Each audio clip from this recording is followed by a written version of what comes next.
Xin chào mọi người, cảm ơn bạn đã quay trở lại với Học Tiếng Anh OK. Mình tên là Duy hoặc là David và hôm nay mình muốn nói chuyện về một số điều mà mình thấy khác biệt giữa văn hóa Mỹ và văn hóa Việt Nam.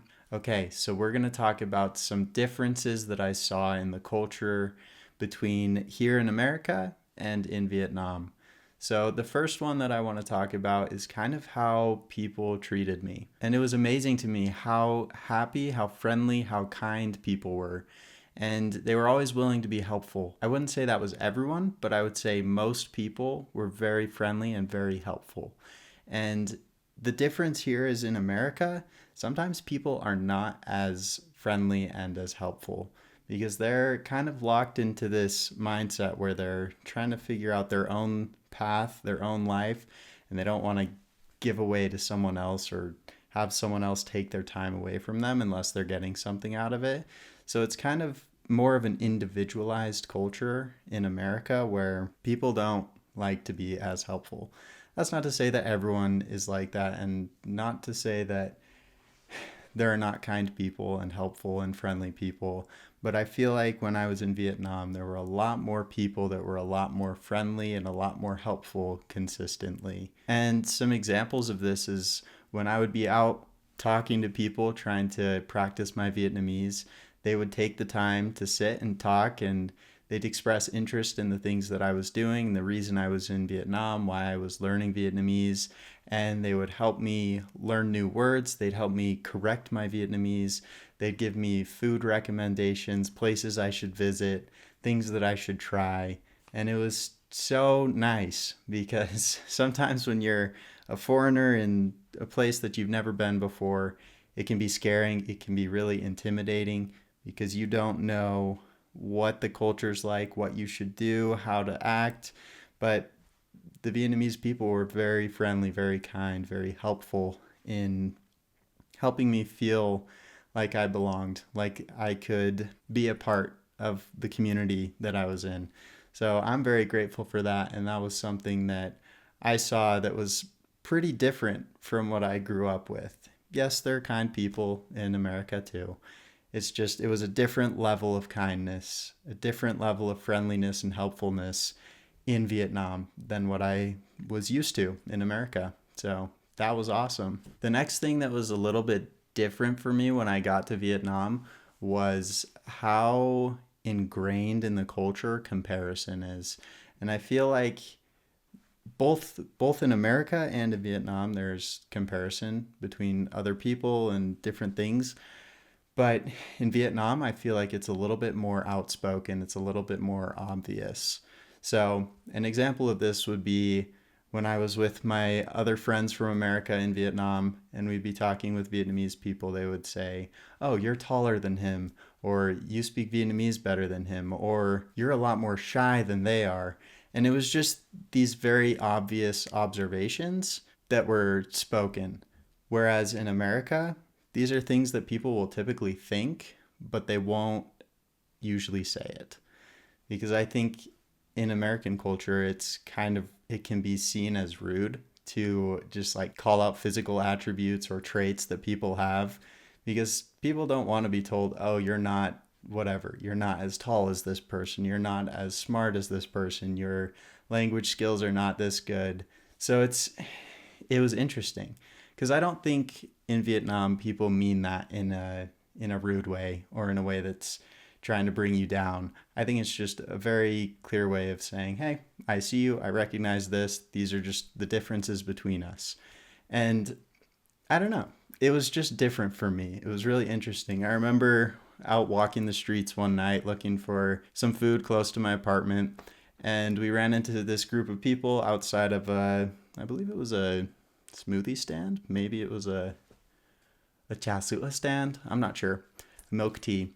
But we were walking past and we start talking with this group and they say this phrase. It's like, "Bạn thua bạn ấy." It's like you're losing to this person. And it was really interesting to me that that's the context where it's like, if you're not as tall as someone, then you could say you're losing to that person in height. And I don't know if that's exactly the translation that I should be making, but when I initially heard the phrase "thua," it's like you lose, right?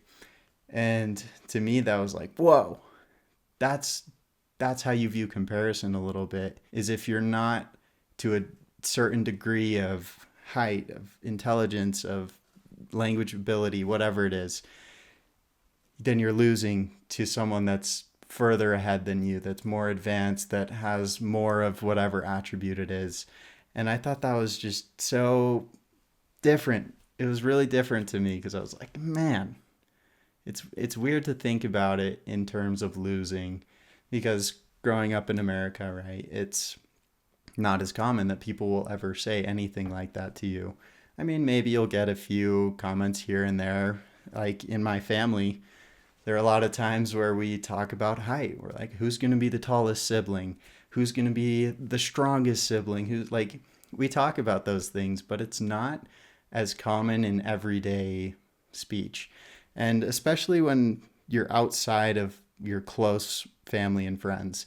If you're meeting new people for the first time, typically they won't make comments like that, where it's like, oh, you're shorter than that person, or you're taller than that person, you're smarter than that person, right? People don't usually make those statements when you're first meeting them in America.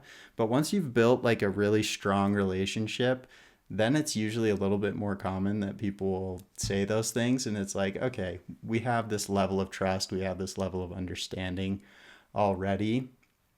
So it's not as weird, it's not as upfront, but it's a little bit different in Vietnam, at least from my experience.